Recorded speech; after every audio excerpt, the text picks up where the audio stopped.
Okay, in three, Three, two, one, go.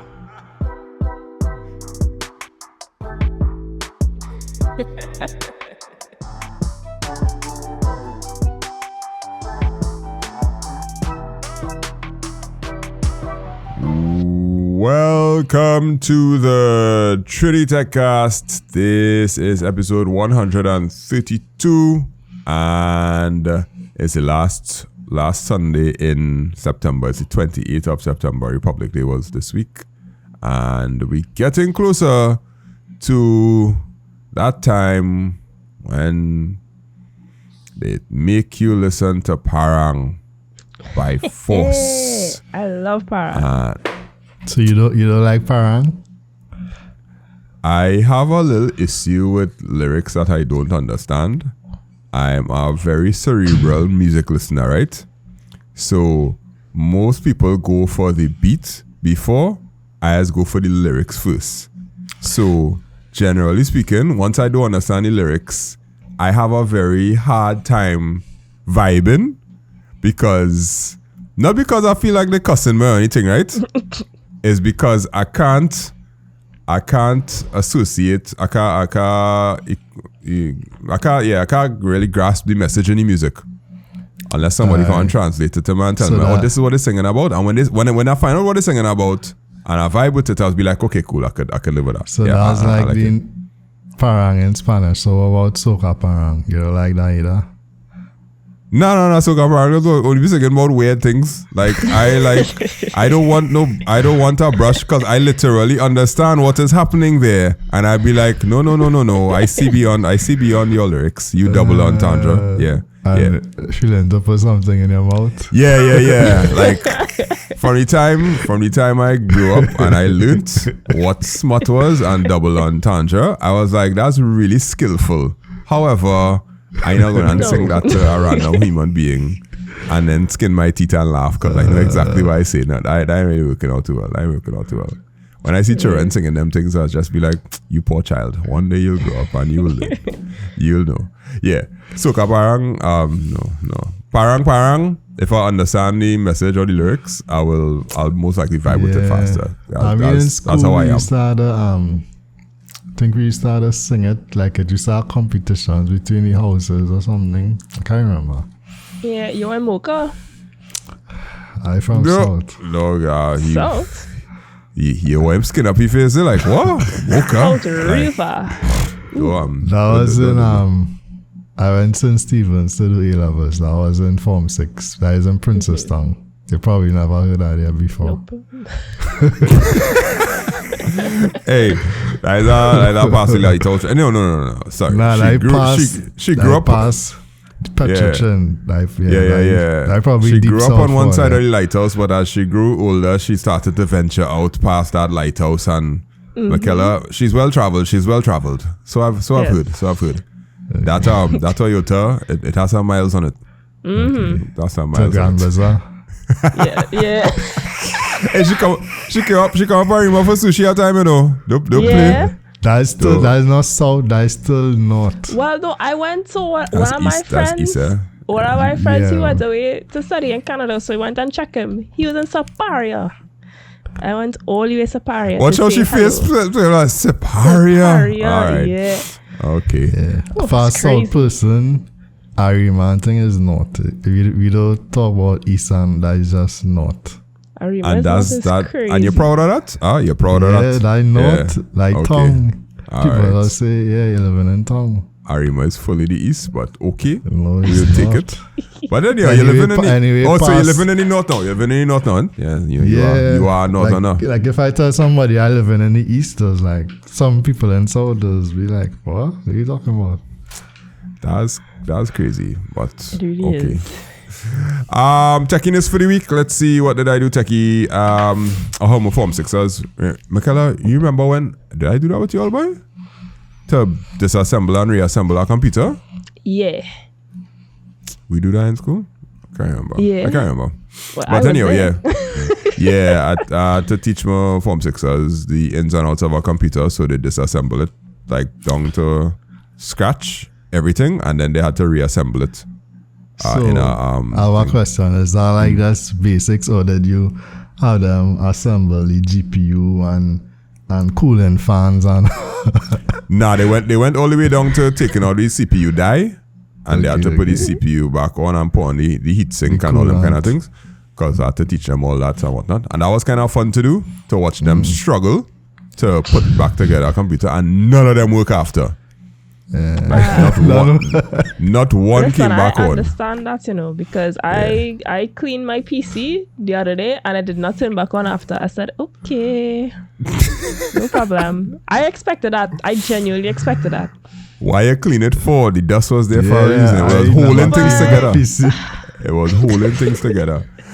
Yeah, so that was my techiness. That was fun. Now we had to put Windows on a flash drive and show them how to install Windows, go in the BIOS and all them kind of thing, because that was fun for them.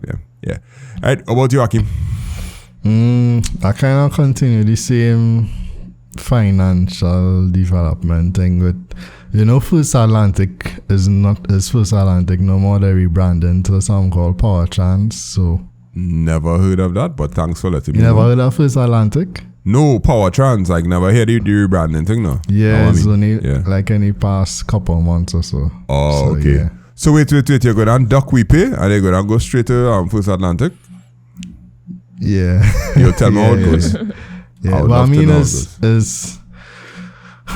so it might still be cheaper to go WePay depending on your volume and the size of your company. Right. Yeah. Okay. I understand. Yeah. Because give you a better rate based on your volume. So if your volume low, it probably won't make sense. Only if you have a high volume, you'll get a lower rate. Yeah. Okay. All right, we will exchange notes later, because not that WePay do anything wrong, but volume is a thing, and I had to think about them kind of things very soon. Yeah. Okay. And that's some development to do. It has some companies that offer WordPress plugins as like a subscription thing, but you could do it on your own. ChatGPT now. You could do it. Yeah. You could do it on your own. You don't need a plugin for it. That's how to insert the code in the correct place and call the APIs. Calls. Yeah, the API calls. Yeah, I guess. All right, Michaela. Well, aside from trying to clean your computer and it's not working, so it's still working. You get to work now? After like a day or two, when I tried to turn it on, I get it turned on. So I was like, all right, cool, no problem. The dust settle in the right place again. Yeah, I feel so. Yeah, I feel so, because my RAM, I kept reading only one stick of RAM, so I was like, you know what, I might as well clean it one time. Right? Might as well. Nope. Famous last words. Me do that, But yeah, anything techie? None that I could think of. No, I spent the holiday playing games, so that was the most techie thing I did. I played on my Steam Deck a lot. It was very fun. I reached a point where I don't really have time these days to play games, so I just watch YouTube videos of people playing games. Oh, wow. These days I make any time. I played.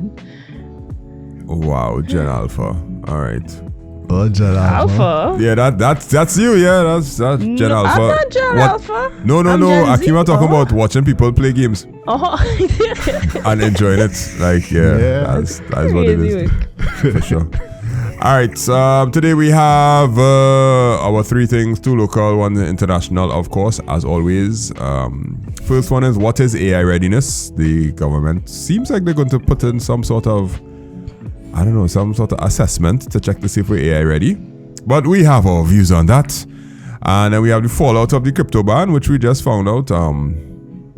Michaela have some skin in the game. In there. We will see. And then TikTok is now under it's going to be under US management, probably from the start of next year. And we have some details on what they are planning to do, which has a lot of questions, more questions than answers, but that's what we're here to do. We're here to ask. Well, that's for TikTok in the US, not for TikTok us. In the US. TikTok in the US, yeah. Well, for us who have VPNs in the US, anyhow, we will talk about it when we get there, because VPN, we love work with TikTok, when we get to the talk, I'll tell you why I think it'll go work, but you'll see. Okay. All right, so let's talk about AI readiness for the government. Right now, you're listening to Training TechCast, and more than likely, you know that I love technology a lot. But more so, I love teaching technology. I'm a CSEC IT and CAPE Computer Science and IT teacher, and I have classes that are available. So if you know anyone, any student that's looking for quality CAPE Computer Science or CSEC IT classes, you can check us out 308-8799 on WhatsApp or makeitsimplett.com/register. You can get classes, notes, recordings, IA, SBA help, everything that you could think of. That will get you that one in CSEC IT. So you can check us out.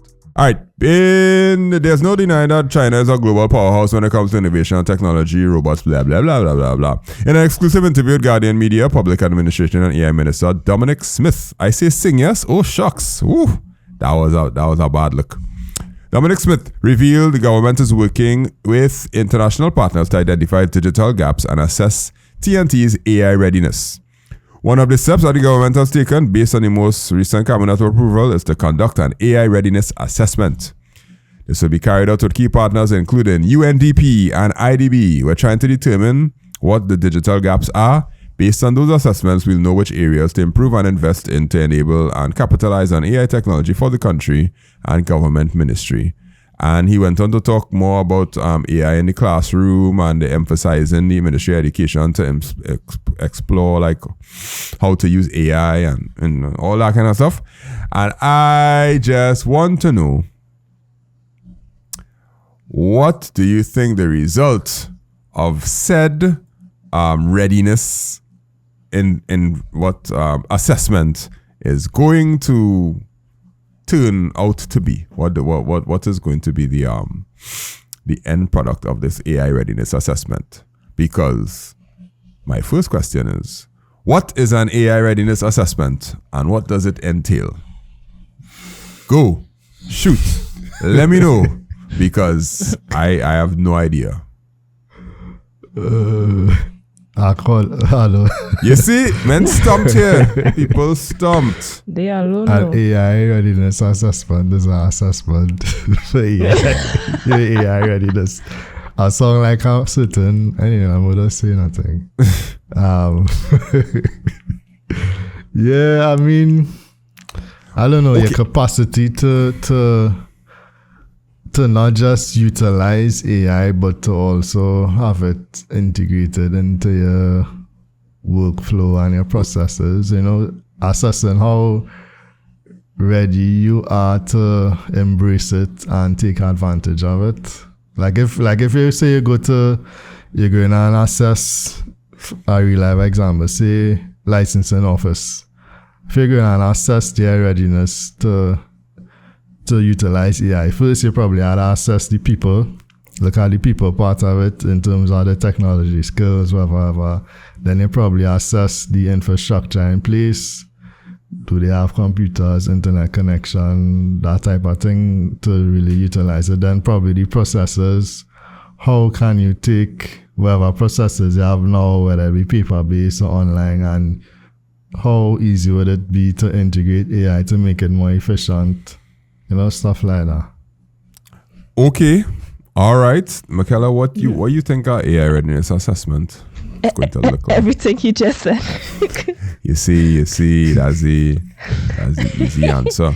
Yes, but AI readiness assessment. Yeah, basically looking at the current scope, looking at the current landscape. So as you said, different Ministry of Agriculture, look and see what their current process is, how AI could be integrated into it, and if it's actually feasible to integrate AI. And if it's not feasible, how are we going to find a way to squeeze it in anyway? So let me see if I could break it down to like let's say we have a transport readiness assessment for our country. If you're going to do a transport readiness assessment, you have to be like, okay, do you have a road infrastructure already? Does the road infrastructure meet particular standards? If the road infrastructure meets particular standards, how easy is it to add other things to that road infrastructure, like lights, roundabouts, all the different things? And if you can't add those things, what will be the cost to do that and the impact that it will have on the society or some kind of thing like that, right? That's the kind of example that I was thinking about, because countries would do transport assessments all the time, because public transport and private transport is always something that a country had to figure out, because everybody want to stop traffic. From a perspective of a technology-driven government, or whatever the case is, you have to check to see if there are certain standards in place that will be able to easily ported to an AI system. I don't know where our standards lie in terms of technology, because you might have these professional certifications like ITIL and what some others guys have. ITIL is one. Who else does these kind of standards-based things where, like, what's some standards for data security, Michaela, or data management? Thing. What's the course I was doing the other day? I do plenty. The ISC squared certified in cybersecurity. All right. Who's the people that's run that? Who's the governing body that does it? That's ISC squared. So what did it stand for? Let me see. ISC squared. That's I know the acronym. Yeah, just get on a certificate and say, boy, look at me. ISC. Good. What is the acronym? What does the acronym stand for? I think it's just ISC. What? All right. My analogy is slowly falling on its face, but wait, just now, right? Look at my hair. If they put the standards in place, or if we have the standards in place, then the integration of AI, you find it, Michaela? Yes, International Information System Security Certificate Consortium. Okay. All right, cool. Yeah. So if we put the things in place, the standards in place, then the integration of AI will be a lot easier, because all you have to do is take the things that you're already doing properly and get a computer-based LLM to understand how your system actually works, and then start to modify it, or not modify it, but start to find the gaps and increase the efficiency. The way that our ministries are structured and the way that the ministries are set up, everybody else do their own thing. As far as I know, the way that IT is handled in finance versus the way IT is handled in agriculture versus the way IT is handled in the Ministry of Works and Infrastructure versus Legal Affairs versus Central Bank, all of these different people, they using different ways of handling technology. There is no sort of centralization or whatnot. So the readiness for AI, it ain't gonna be there, because first thing you must have is standardization.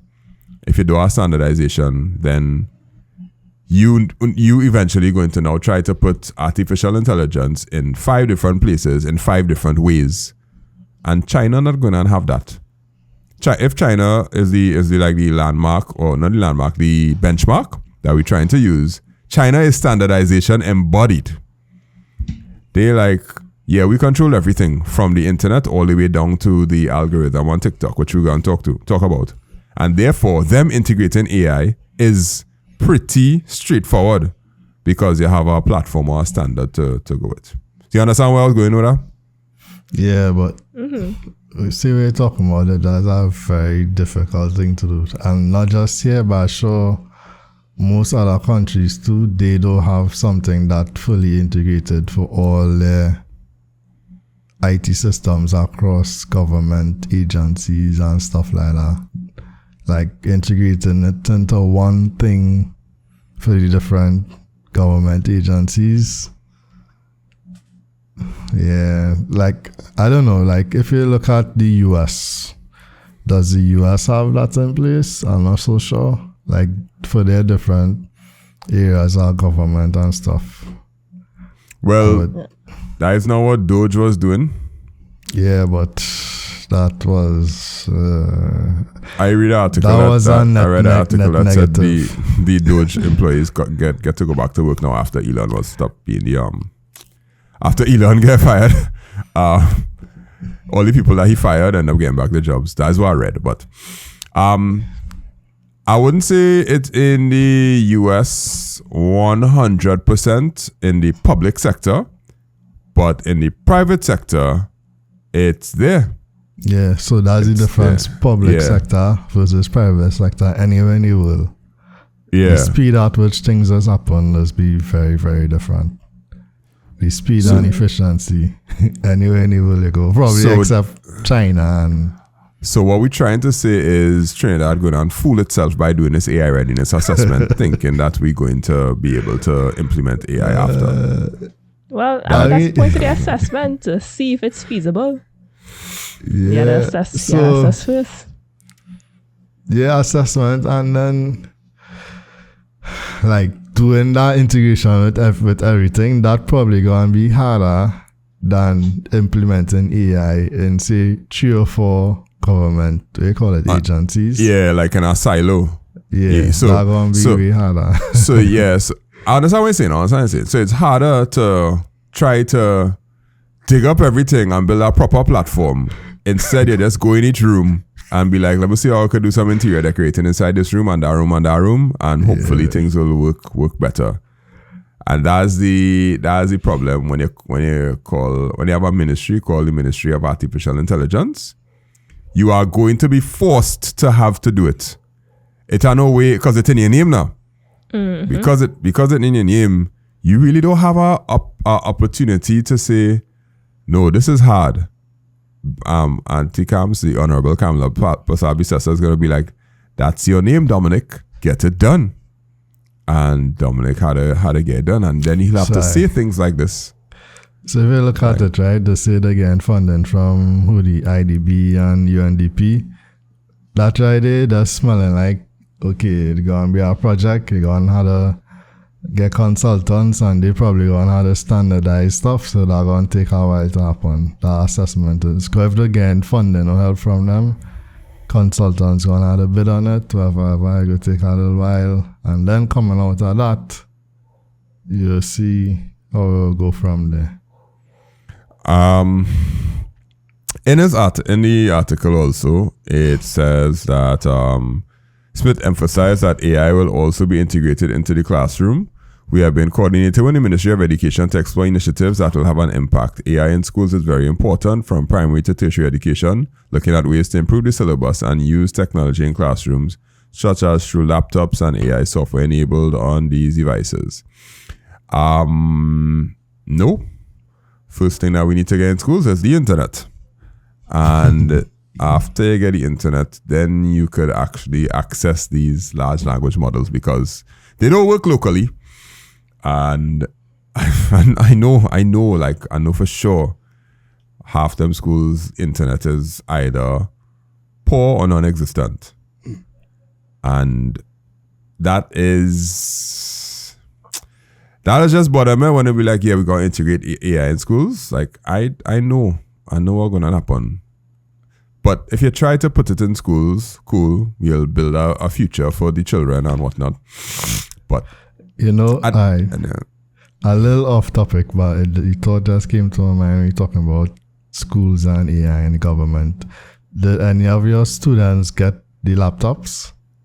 And like what in place? No, laptop's supposed to come next week, I think. Oh, it's next week? Okay. Yeah, okay. next week. They say end of September, early October. And I saw they had some people, well, at least in my school, some people came in and they were talking to the technician, and I don't know about storage or whatever it is. Well, not storage, but they were talking to the technician. And some people are there to kind of check the internet too and all that kind of drama. But I knew for a fact that, yeah, the laptops will reach, and when they reach, we will see how it go. But right now, AI readiness is a very tricky thing to say because AI is not even standardized across the world yet of what AI can do and what we expect it to do and whatnot. People just trying different things, getting it done. Some private companies getting it to work for different things, but there is no official standardization of how AI should be implemented. So we in a boat without a paddle, and other people other people trying to paddle, and we just kind of be like, all right, well, wherever they go, hopefully it end up somewhere, but I'm staying on this boat. And that's all that we could do, I think. Yeah, Community New is a new technology that's available to the public. And anyway, I take it, this is probably the first step that you need to do, assess your readiness. And I mean, then based on that, you would know, like, okay, in these areas, it could probably help. And this other area, you probably need, the same thing going back to before, in some areas, they might have a people problem. Other areas, they might have a infrastructure problem. And in some areas, they might have a Goldilocks situation where the people, the infrastructure, and the processes, right? And then those areas might be the areas where you could probably try a thing, but then coming out from your assessment, you probably need to do some type of other assessment or study or whatever to determine how you're going to actually utilize it. Yeah, how you're going to use it. Done. And then they will be like, all right, so finance, here's what we need to do. We need to do an assessment of you individually, because the way that you do things is different to that one. And every ministry going to have to do an individual sub-assessment to figure out how it's going to be implemented there. And the next thing you know, it's 2029 on these elections. So they'll do the initial assessment, and coming out from that, you will probably identify different ministries that probably, at a different stage or at a stage where you could probably adopt it. And then coming out of that, you probably wouldn't just do a across the board thing. You'll probably identify a certain area within that ministry and do like a pilot on a particular process or something to try and implement it to make something more efficient. To kind of say, okay, we're using AI and stuff. You will probably just have this new project, like some new project, and it's like, okay, this new project, you could actually put in a little bit of AI into it, and that is how we would, say we incorporating AI into this stuff. So we're saying net positive that they actually doing it? Net neutral, I think. It'll be net positive if something good actually comes out of it. Neutral if they release. I really think what's going to happen is that they're going to come out with a report a couple months later and be like, here is how not digitally ready, it's AI ready, how AI ready Trinidad and Tobago is, and here's our 10-year plan to make Trinidad AI ready. And they're gonna say 10 years because they're gonna say 10 years, because when it doesn't get done, God forbid if it doesn't get done within the 5 years, they'll be like, it is a 10-year plan, so we didn't get a chance. Vision 2035. Alive in 2035 or AI, and I don't know, they'll come up with some slogan. All right. I would say neutral. Yeah, it's not negative, because it's good that we check in to see where we at, but I can't say it will be positive because we get burned too much times with assessments. We've been burnt a lot with all of those things. The implementation of it, I don't know how that will work out, but we go see. I would probably go different and say it's probably a net positive, because at least they're taking a step in that direction in terms of the AI doing the assessment, and the assessment is not just us internally as a country doing it. It has some support and backing from institutions, organizations that actually went through it already or have vested interest in it, the IDB and UNDP and China. So because they're involved and, they have some experience and we would have their help, overall it have potential to be a net positive based on their input, and it might have some areas that would be ready to utilize it. Not saying across the board, but it might have some areas. Yeah, okay, cool. I purposefully didn't talk about people losing jobs because, Yeah, kind of rough out here right now in Trinidad with that losing jobs thing, boy. It ain't easy out here. But yeah, let's go on to the next topic, which is the crypto fallout. Because apparently there are some people that legitimately trying to push crypto properly in Trinidad, and that crypto ban that we spoke about last week, it might actually make life harder for them. So let's see. Well, you probably made it this far in the podcast. That means you probably like technology a lot and like to at least hear us talk about technology. And that also means you may know somebody or somebody who knows somebody or somebody who knows somebody who knows somebody who wants a website built or an app built or some sort of technology integrated in their business. If you want to help them out, you could send them to Make It Simple TT, send them to us. And we have business services that range from building websites to building apps to invoicing systems to ensuring that technology is used in your company, the installation of routers, buying things online. So you could check us out, 308-8799. You could check our services out, or you could go to makeitsimplett.com and see some of the things that we've done and maybe give a recommendation to our website built or something like that. So in the pre-show, we talking about this article and I was like, yeah, the people from WAM now. And Michaela jumped out and I was like, oh, Mark. I was like, wait, how she know Mark? Yeah. Yeah. So Mark Pereira, he is the CEO of WAM Now Technologies Limited, which is generally a sort of crypto wallet where they use something called USDT or USDC. We spoke about this in episode somewhere along the way, like the US. It's a stable coin, I think. Stable coin, yeah. Against the US dollar. Yeah, a stable coin or some kind of thing like that, right? And they've been running in Trinidad and Tobago for since I can't remember when. Yeah. Now, the article has different things talking about the fallout of the ban. Well, not ban. It's the what's it called, boy? It's not a ban. It's a freeze of businesses. I don't know. You can't really do anything with respect to crypto in Trinidad until 2027.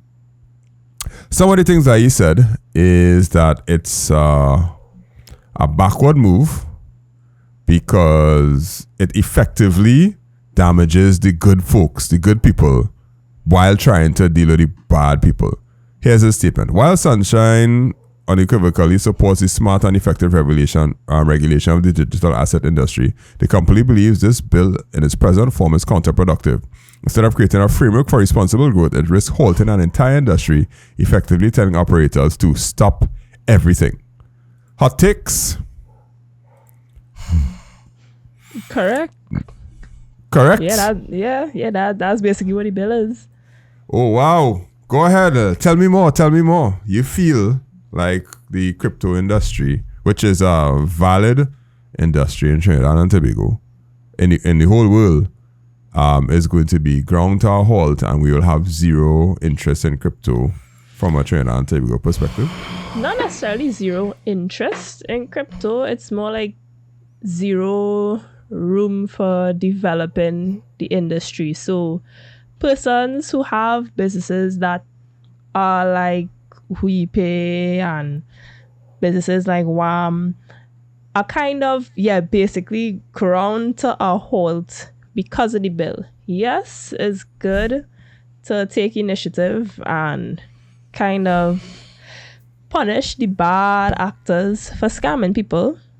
But it's kind of like, okay, it's like someone going into a store in the mall and stealing some items, and as a result, all the malls in the country have to shut down for the next 2 years. It's a little extreme. So okay. It's a little more extreme than now because if for the past three years or so, crypto in Trinidad was like a big source of a lot of people pain and misery. So I totally get what he's saying, but for the average person and crypto, people just have scam in the back of their mind. So with that example, you had there somebody went and steal something from one store. In reality, how it was in Trinidad was like somebody went and steal something from every mall in Trinidad. That is how impactful it was in terms of how people were scamming people in Trinidad in terms of crypto. It was a real big impact. So, I mean, you're going to affect our industry. A lot of is a new technology. I mean, it'll be a lot of people who have stuff built around it, a lot of innovation and stuff. But again, like when we was talking about it last week, it was like, if it had a way to kind of differentiate the two and not just punish everybody, because you have some good stuff going on as well, but people really take advantage of people these past few years with crypto. You ever watch Sinners? Nah. Yeah. Right? Yeah, well, okay, Michael, I would know. You remember the part of the movie where they had the different coins and they had to determine which coin they was going to accept, or which money they was going to accept, if they was going to accept US dollars or they was going to accept the kind of Confederate money that was the segregated money basically. And when they collect all sorts of money, they collected a lot of segregated money, and they was kind of vexed to be like, what we could do with this? Nothing. All we could buy is things down here, but we can't go in Washington and use this kind of money. What that reminded me of is that the type of money that is used has to be accepted and has to be adopted, and the government at that time is going to have to regulate all the other forms of money. But in their defense, the government literally has either one choice. Well, two choices, sorry. Choice number one is to say, listen, we set the tone for how money does work inside here, and nobody else gets to come and say what's going on. But the downside of that is that could take away the possibility of your economy becoming diverse and the ingenuity of people coming out based on how they trade and collect or whatnot. Option number two is, well, let go and see whoever floats to the top. But if you do that, then people will be taken advantage of, because bad actors now have the opportunity to do whatever they want. And that is what we're kind of facing right now with the crypto situation, because the ingenuity of how people could trade and get money and whatnot could create a whole new ecosystem of financial growth that is capable of empowering people, which is what you want as a government, and then you just kind of tax it. But if you don't do that, bad things will happen, like trillions and them thing. I tend to fall on the side of the government having to control it, because the bad things that could happen out of it will affect people, real people, and those real people will be put in some very, very dire situations, because, well, they will lose a lot of their money because of bad actors taking advantage of them. So I understand where you're coming from about the industry being halted and whatnot, but some guardrail has to be put in place. Correct. And the speed that it was going at, as Akeem said, for the last 2 years, and causing all that kind of drama, that's a dangerous road to allow, a dangerous train to allow to continue. So, in essence, I agree with the halt for a year. If you halt it for a year, if at the end of next year there is no sort of bill or some sort of law or something put in place, then we'll have a problem. But I don't think 1 year, 1 year is going to affect us, right? But I don't think 1 year. It's 2027. It's 2 years? Oh, Yeah, shucks, I thought it was 27. It's 2 years from the now. end of 2027? Yeah. Oh no, well then I do agree. I think it should be 1 year. If I were to say, I think it should be 1 year. Say, all right, let me figure this thing out. Like how they had banned scrapper and collection, I think. Oh yeah. I didn't agree with that either. I know you didn't agree with it, but they had to do it, right? Yeah. But because They had to do it. If for 1 year, I mean 1 year is enough for me. So I do agree with 2 years. Yeah, that's my view. I don't think 2 years is necessary to figure it out. 1 year legislation, I think should work here. And like the solution could probably be in the form of, like, right now for people to do like a fintech company had to do certain things with the central bank and register and have a certain amount of money, I think it's like $1 million in a Reserves. bank account hold. So they could probably have some type of similar thing with a crypto company or whatever. You need to register, you need to have these regulations in place, you need to have all this, you need to have a certain amount of money, and you have to pass certain financial standards and do certain reporting every quarter or whatever. It might be harder, but if it's a legitimate business, not so hard that it would deter people from getting into the business, but find the balance where you would be able to have a good audit on legitimate business and also be able to detect people who are bad actors. So yeah, is it and made the registry public so that people would know, but people could check it and they'll know who they're doing business with.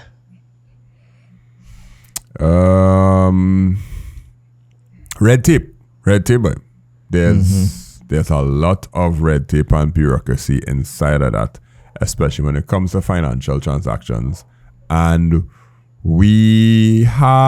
I think we had to acknowledge, or we have to accept the fact that red tape is thick, real thick, because Trinidad and Tobago is a very financially loose place. Yeah, so right, and that was the problem. It had no red tape. It was just like a free for all, because it was like a new monetary system. So that was the issue. I think a year. Advantage. If I had to land somewhere, I would say 2027. 2 years is too long, because in 2 years, a lot could change in the tech landscape and in the fintech landscape. And a lot could happen to a business as trying to do something that is useful. And essentially that's why we and them went Jamaica, because there's like, are they mad or they're going to take so long to get me to do this? I go in somewhere where I'll get that. It's not just crypto. I remember NFTs and people selling NFTs for 10,000. To me, NFTs were a scam to begin with. Yes, that was the definition of a scam. Trying to justify this, I was like, what? I never get that at all. Like, that didn't make no sense to me. The NFTs it was never going to go, because the people who could pay that kind of money, they not techie, so their value is actually an art on their wall, because one of the easiest way to launder money is through art now. But you can't launder money through an NFT, because you're basically putting your transaction on a blockchain and like making it easier for you to check. So the world of art, I've watched a few. I watched plenty YouTube videos on how the world of art does work and how money laundering and art goes hand in hand. Yeah, you don't want to be able to trace an art purchase. Yeah, like that has to be shrouded in secrecy, because that could be how your empire is built, whatever the case is. But so 1 year, okay. Let's say suppose that was 2 years passed. Money laundering 101. I watch a few Netflix documentaries. I have my Netflix documentary stack, and it's pretty high. It's pretty high. I've learned a lot of things from bad people. I know a lot of things from bad people. Sorry, I don't know how to implement it. And the business world is a very like, it's a dark place, Like, there are real things that you could do in business that are legitimately bad that you could get away with. And I've realized that since being in business. But back to the topic. Let's say 2 years pass. The end of 2027. What should they have in place from a technical standpoint, legislative standpoint, whatever it is, to say all right, these crypto people, or they could operate now. Here are some of the things that we expect you all to do. And if you don't do this, you can't run your business. Off the top of your head, off the dome. Yeah. Off the dome, the only thing I could refer to is that there's a virtual assets bill working group that are coming up with ways, coming up to the answer to that question. That's what I could think of off the top of my head. Okay. So essentially before the ban is up, let me say at least a year before, 6 months before, they should present those things to the government to say, we understand why you all did what you did. Here are our solutions to not have it happen again. That is what you think that they should have. Okay. We don't know exactly what the list of things will be, but that's what it is. Okay. What do you think they should have, Hakeem? Yeah, kind of similar to the stuff I said before, in terms of having a process in place to meet certain requirements financially, and as a business, you need to have certain red tape in place, and internally you need to have people that would like when you're doing business in certain areas of business, you need to register with the FIU. Right, and then you just have to go and do a course. You just have to have a compliance officer in your company, making sure you're compliant in terms of money laundering, all them type of stuff. So it could probably be something similar. You need to have a compliance officer in your company monitoring certain things, and that'll be certified. Or like at the FIU, are things are in place like that right now for certain types of business. So something similar to that. The regulations, and also something with the central bank where they would and I mean I sure it have other countries or other countries that have similar stuff in place, so you could lean on that for best practice in terms of the different regulations you put in place. Whether it is you need that same thing where you need to have a certain amount of money in reserve and some basic standard operating procedures for how you do business in the company in terms of what's acceptable and what not acceptable. And fines to go along with it if you break the rules. All right, time for the tinfoil hat. But before that, I found the initial response to the virtual assets bill released by FinTech. I'll drop it in the show notes. Mm-hmm. So we'll put it underneath so people could read it, because the initial response is like, hey, what are you doing? Yeah, tinfoil hat time. What if this is a hold off time to give the banks a chance to work out how they're going and play their cards in this digital world, and then maybe by the end of 2027, you hear about the Republic coin and the FCB coin and the RBL coin. They're going to lose their credibility. Anytime the banks come with them things, like, nah. Nah? They're going to lose real Republic bank coin. Why do you know that? Banks literally afraid of fintech right now because it's going to decentralize the market. So they have to do something about that market, and holding the market in a stranglehold for as long as you can ain't going to work, because the market will break free eventually.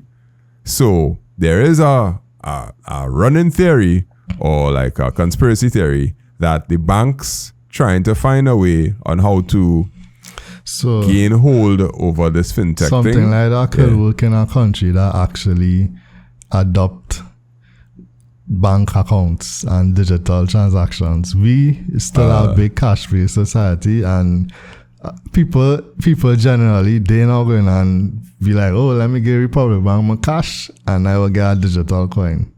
There are people that are still afraid to go and use the ATM, and don't use the ATM. They don't pay at the pump. They do this. So they're not going to give up the cash for a digital coin. It could work somewhere else, but probably not here. I don't know, in 2 years' time, I don't think 2 years' time we're going to change. I feel the banks... Would you buy Republic Bank coins or Scotia coins? I don't think it will be one way as a choice. It will be basically a kind of forced thing. No, I don't think they could do that. I can see them doing that. Not a country like Trinidad. Nah, here I think I could see it, right? Yeah. I could see it because we get forced to do all kind of things that we just have to accept as, well, that is how it is. When you're closing a mortgage or some kind of thing, and you get all them extra payments and whatever it is coming on to the end of the mortgage, you could legally go and fight it and say that I never told you about it, but people will just be like, I just want my house. Just take whatever. Take the money, whatever it is, right? We just get away with them things real easy. The transaction amount, when links had first come out, they was taking a cut off the top or whatever every time we do a links transaction. All the time. And nobody knew anything about it, and the banks were just kind of like, well, yeah, we had it there, and blah, blah, blah. When it was time to transfer money from bank to bank, the transfer amount was different if you're transferring internally versus if you're transferring externally, and it had to get exposed or whatnot. I for sure feel that the banks may put some sort of play into the digital world and just kind of slip it in there and not let anybody know anything about it, and all of a sudden you see some random account pop up on your online banking, call your FCB coin account, and $5 had to go to it every month because of something, and everywhere you're just gonna be like, oh, okay, cool, the bank's just doing a crypto coin thing, and then it have some kind of ad campaign. I'll tell you what you can do with your blah blah coin, some kind of drama like that. That's totally Trinidad. So the first step in that happening, you're going to need people to have bank accounts. And a large percentage of your population don't even have bank accounts. No, that's aside from the large percentage of the population that don't have it. The population that does have it, plenty of us are ignorant with respect to how bank accounts and things work. Like a lot of people just get forced to get a bank account to get paid. When they see their coin account come up, they'll just be like, well, that's just how the bank does work. And the banks will have an opportunity to prey on that coin system thing and cause some sort of play where they will end up getting a lot of money really quickly into their fintech whatever world. And by 2027, the other small companies will just be like, yeah, well, we can't compete with the banks now because they have all those things, because they basically corner all of their employees. That's a conspiracy theory, but it's a reality one for me, just because of my experience of seeing how banks do things, and it take years for the population to catch up on it and cause some sort of regulation or change for it. Well, we'll see. That is your take, but it's possible that they will do it, but I don't think. My take is I don't think it will catch on with the population. All right, cool. We'll what see. about you, Michaela? What do you think? Check 2 years from now. I could potentially see it happening only if there's but more clear regulations in place. I don't think this is on the bank's immediate radar right now. Maybe like next year they may try to dip their toes in that water, but for now, I don't see it. All right, cool. Plus, okay, right now, crypto have a bad taste in a lot of people's mouths. So if you come and tell people, hey, we have your own crypto coin or Republic Bank coin, people will be real skeptical. So now is not the time to do that. 2 years from now, somewhere between now and the end of 2027, something might happen. But what is going to happen by 2026 is the TikTok algorithm is going to change for US people, and we have plenty to say, so let me come back with it. All right, let's see. Last weekend, new information has been revealed about... Recently, a framework deal has been reportedly established between the US and China, with the new information revealed indicating that a consortium of investors, including Oracle, Silver Lake, and Andreessen Horowitz, may oversee TikTok's US operations. These investors are expected to hold an 80% stake, and the remaining shares will belong to Chinese stakeholders. The new entity's board will predominantly consist of US members, with one member appointed by the US government. Last weekend, Trump mentioned in a Fox interview with Rupert Murdoch and his son, blah, blah, blah, blah, blah, blah. They are going to probably play a role along with Oracle's executive chairman, Larry Ellison, and Dell Technologies CEO, Michael Dell. Oracle is likely to handle the app security and safety measures. The company already provides cloud services for TikTok and manages user data in the US. Notably, Oracle made a bid for TikTok back in 2020. Additionally, as part of the proposed arrangement, Oracle would replicate and secure a new US version of the algorithm. According to a White House official, the US-based TikTok owners would lease the algorithm from ByteDance with Oracle, which Oracle will then retrain. ByteDance will not have access to the information about TikTok's US users or any influence over the US algorithm. Let's go. I am. Who wants to go first? All right, I'll go first. Go ahead, Hakeem. Go ahead. All right. Yeah. I want to know which other social media company have a US appointment, have a government appointment on it. Facebook, None. Right? Zero. So you have nobody sitting on the board that appointed for the government. Yeah, and you're going to control the algorithm, so you're just going in the total opposite direction. In terms of China potentially controlling the algorithm and showing you certain things, but then it come like the government go and have their own social media platform to show you what they want to show you. Technically speaking, that's already in place with Trump and Truth Social. Well, you can't consider that as a bona fide Truth Social is a right-wing political playground. That's what it's called. Not like say Blue Sky or whatever, but the real thing is probably it have a big 3 or a big 4. You had Facebook, Instagram, Twitter, probably YouTube, and you had TikTok in the US, but yeah, I don't think we fuck. Like for a government official. Right, this is how you would think it, right? Do you have Truth Social installed on your phone? No. Do you? Andre, you have it on your...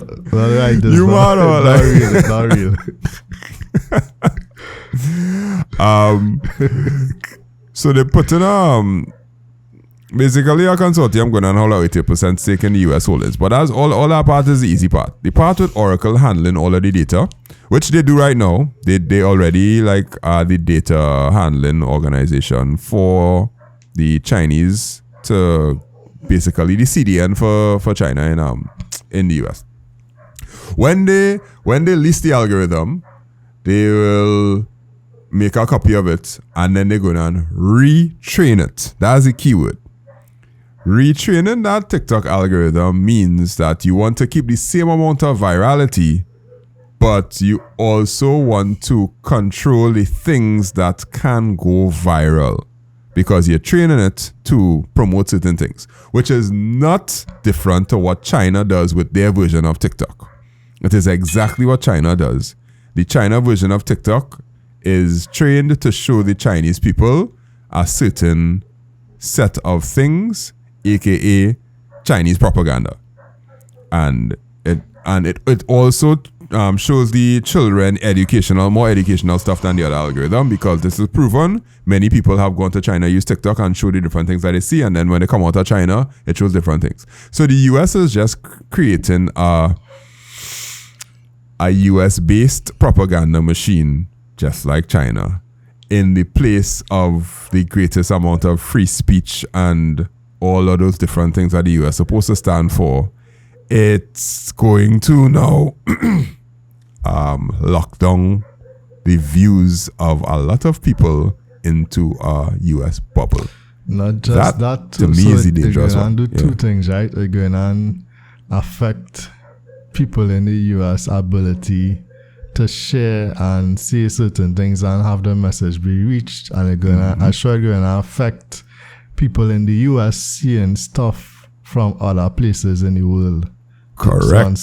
Because that was one of the biggest things at TikTok. You could see stuff from people all over the world, stuff that you'd never had. People in Africa, Asia. You like to get a picture in terms of how their life is, like a regular person, not just what you see on TV.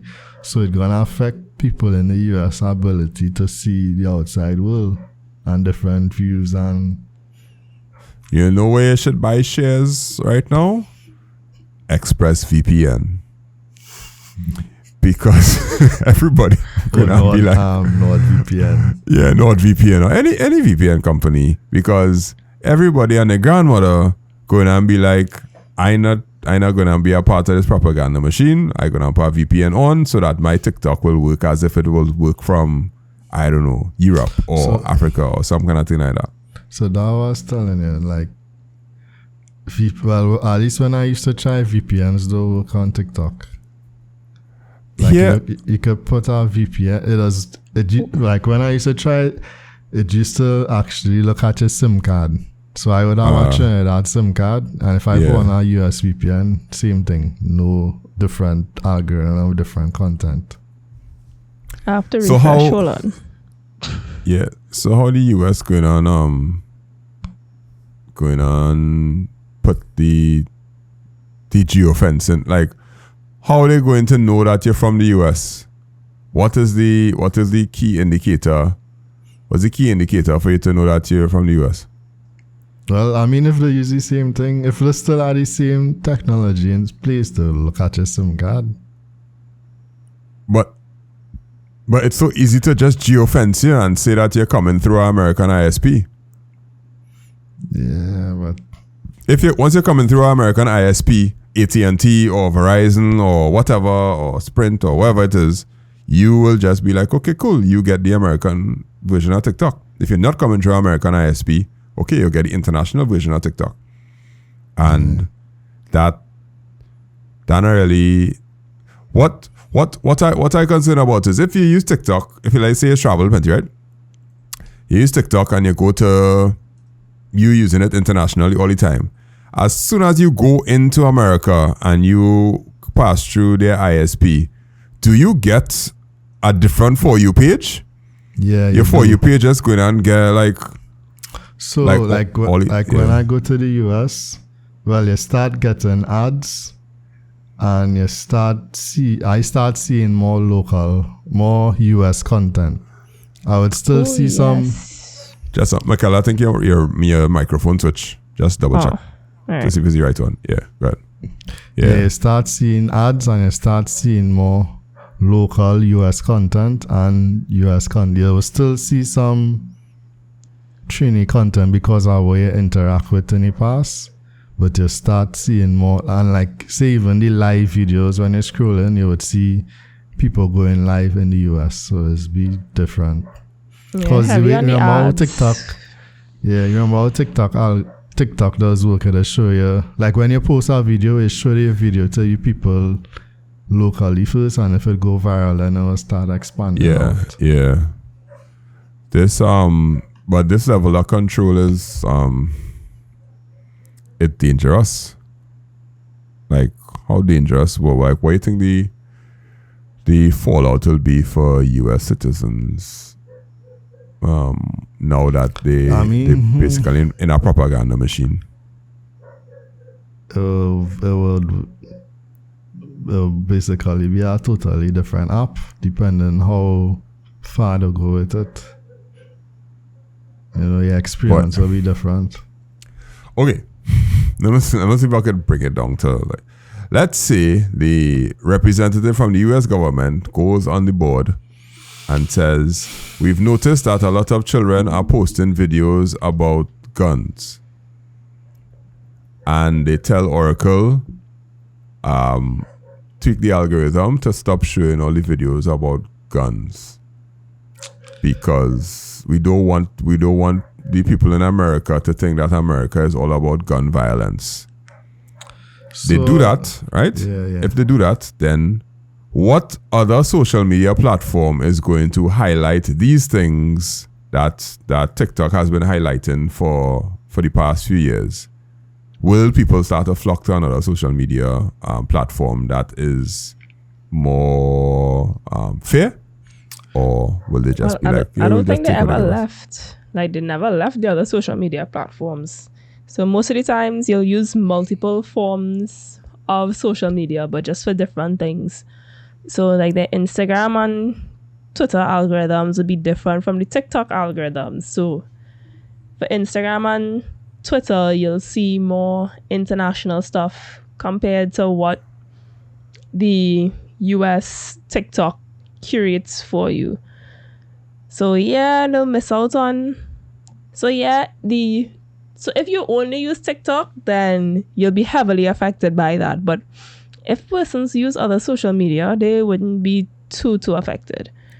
Yeah, and like Twitter or X is still like the wild west. You could go one way to one extreme and you'll find our content, and you could go to the other side, to the other extreme, and you'll find it. So Twitter is still kind of wild west.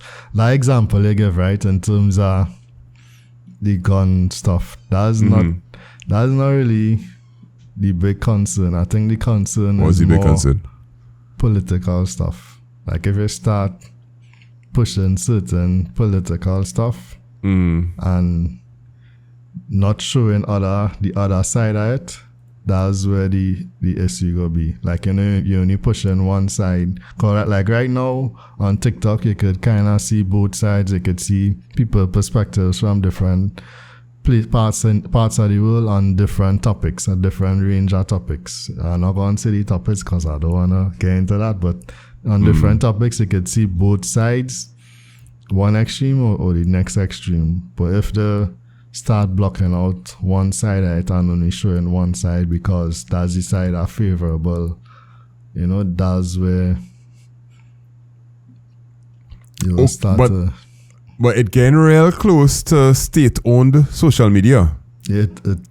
That basically what it sounded like. Because normally, back with traditional media, there's like state-owned radio station, there's state-owned TV stations, like how we have TTT and 91 and all them different things. Those are state-owned. So when you want to have a government broadcast or something like that, those are the stations that are going to do it, right? Social media has never been state-owned. Social media has always been privately owned. But now this is the first time in the Western world that there's a social media platform that has a big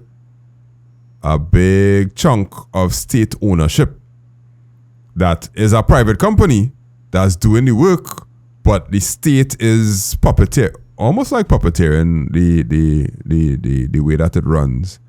That is the most dangerous part, because that will never work for free speech. Ever, ever, ever. No matter how much you try to draw it down the line and be proper and all those kind of things, you're going to eventually reach a point where you're going to say, nah, we have to stop that from being said. Because it's a human being who is going to feel threatened and say, what are our options?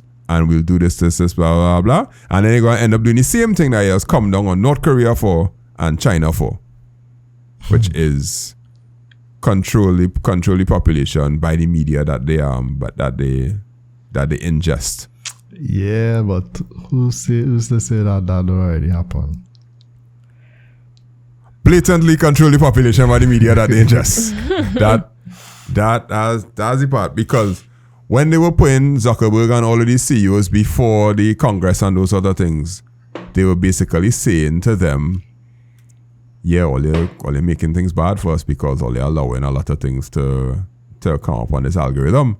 And when they come up on the algorithm, can't you stop it? And Zucks and them and everybody, Sundar Pichai was like, we don't control it. We have, whatever you see is what you want to see and that kind of thing. And the end product of it now is social media being owned by the government. Well, not owned by the government, but being controlled by the government, because Truth Social would have tried to do its stuff, but that's basically Donald Trump. But the next set of people that go in and get targeted would be Meta, for sure. I think it's a bit different with Meta, because with China, with TikTok, it was Chinese owned, and they were threatening to ban it because of the threat of China. What threat could they what threat they would try to, on what grounds they would come and try to tell Meta what to do? Here the grounds. I think is what Michaela said. They are going to realize that some people are going to be up in arms, however the case is, and they're going to say, I coming off TikTok, I going somewhere else to see my real news because what I'm seeing on TikTok is curated for me. The only other place they're going to go to for their real news. Because, well, when you go to X, you're going to get real news. Too real news, right? Too much realness there. But that's Elon on them. The only other place you're going to go to is to Facebook and Instagram. And that is where they will now be like, all right, guys, what can we do to control that elephant? So, because that elephant real big. So to be honest, that happened already. That happened during COVID and all of that. And recently Zuckerberg and I think YouTube came out and say the Biden government was pressuring them to censor certain things during COVID. And if you say certain things, they used to deplatform you or lower your view. So it happened already because a certain messaging or narrative the government wanted to send. So then now it's going to happen worse because the precedent with TikTok is going to be now the standard of we could have our people inside a place like this, and if we could have our people inside a place like this, what's going to stop me from getting my people inside a place like yours? And how Meta going to say no? They can't say no. Well, why would they say yes? Because Donald Trump is setting the precedent of I run this show, and if there's anything anywhere possible for me to do to damage you, I will find it. And Zuck's gonna sit down and be like, this man could damage me if he wanted to. Well, Liza, they would need leverage. The leverage they had on TikTok is Chinese own, and we was going to ban it. So it always had leverage, but always in the business world, there is always leverage because all he had to do is find somebody that Zucks had a meeting with some emails or some kind of thing where they do some kind of drama, and then you get one dark person to go and say, hey, if you don't do this, we're gonna release this, or we're gonna say something like that. And Zucks and them will have no choice but to say, all right, guys, do it. Kiss the ring. Because that is how politics is. And when you're in media, politics and media, they are friends. Very close friends. And that my 2 cents there on that, because I see in like free speech and thing starting to slowly disintegrate. If another Republican like Donald Trump was able to snatch office after him, and the Democrats and them do get back in power or some kind of thing like that, even when the Democrats get back in power, they're gonna see this power as like, hey, we get to control media like too. Things just keep swinging from one side to the left. When the Democrats was in power, they do it to a degree. They come back here. And now doing it this way will probably take it up a notch. And as I say, if the Democrats come back in power and you see that power, they're going to use it. They go and use it to probably censor the other side. Yeah, correct. So it's a slippery slope you're going down. And social media is ripe for it right now because social media, everybody going through some kind of social media burnout. And everybody figuring out how social medias work. And the more people know how social medias work, is the more you should control it, because the knowledge of how it works is power to those people. And you ain't really want to give all that power. All right. Any more talking about this and we'll start to get political. But how the algorithm going to be retrained from a technical perspective is generally we're going to train your algorithm to surface US content that serves our agenda. And the agenda could be good educational videos. It could be motivational speeches. It could be positive things for the development of the United States of America. But it could also be the propaganda machine. So let me just hope that they do the good things. But if any one of them jump up and say that China controls their population and the US doesn't, they would be lying. They would be lying. Because essentially, once you control social media, you could control a lot of the population. That's my view. I mean, I thought of that tinfoil hat takes, but I ain't gonna say that on. Yeah, nah, that plenty, but we ain't gonna go to Epstein and sorry. No. Alright, so recap for today, folks. We spent time talking about what is AI readiness. We kind of landed on the fact that Michaela landed on net neutral. Yeah, net neutral. AI, the AI readiness, thing that the government may do. May show some things that we could implement. However, will they actually turn into something that makes us an AI-based country? Not too sure. Akeem was net positive, and we got some hope.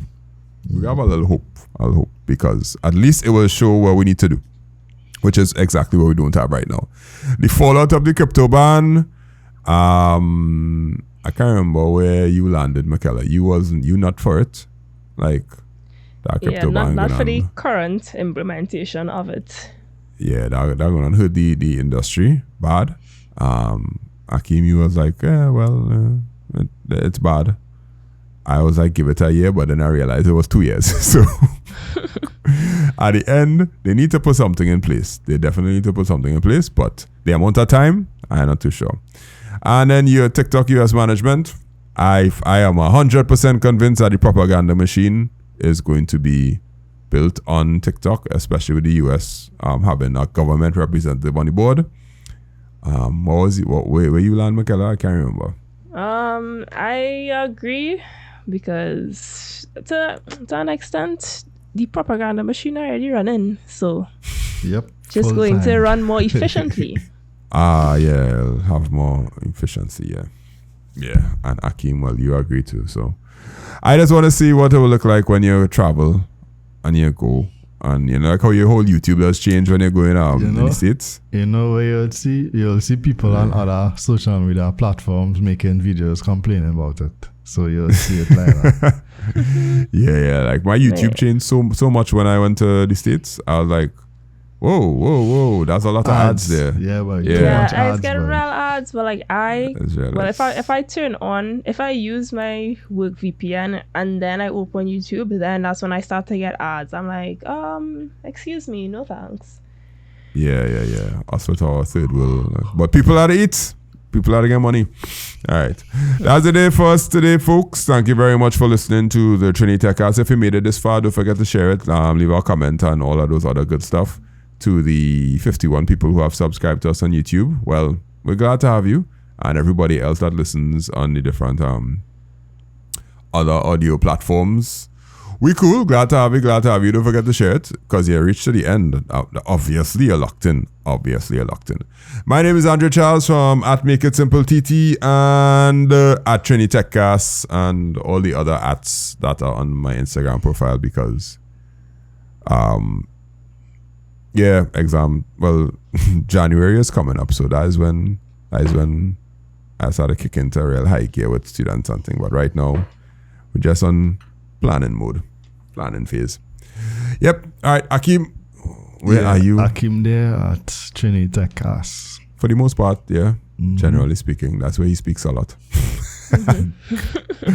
I'm a color. And color_Noel on Instagram and on LinkedIn too, but Instagram, it's more fun there. I get one sort of messages from LinkedIn about people want to connect with me and I like, wait, I still on this thing? Right, yeah. I remember. I understand. Yeah. All right, so all Michaela have to do this week is accept the collaboration request on Instagram. That's all the homework that she needs to do.